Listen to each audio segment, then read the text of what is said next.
Hi everyone, నేను మీ సుజాత. అందరూ బాగున్నారా? ఈరోజు నెయ్యి కరగబెట్టాను. గోదావరి వచ్చింది.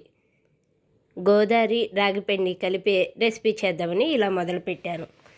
ఇదిగో రాగిపిండిని ఇలా వేపాలి పచ్చివాసన పోయే వరకు.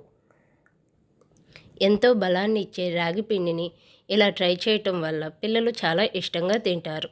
ఇప్పుడు బెల్లం వేసి బాగా కలయి తిప్పాలి. బాగా కలిసిపోయిన తర్వాత ఇలా బాగా దగ్గరగా వస్తుంది. తర్వాత గోదావరిని కలిపి బాగా కలయి పెట్టాలి. చూసారా ఎలా వచ్చిందో? ఇలా వచ్చిన తర్వాత సర్వింగ్ బౌల్లోకి తీసుకొని సర్వ్ చేయటం అంతే. చాలా easy, healthy and tasty recipe ready. గోదావరిని గసి అని కూడా అంటారు. మీరేమంటారో కామెంట్ చేయండి. Thanks for watching.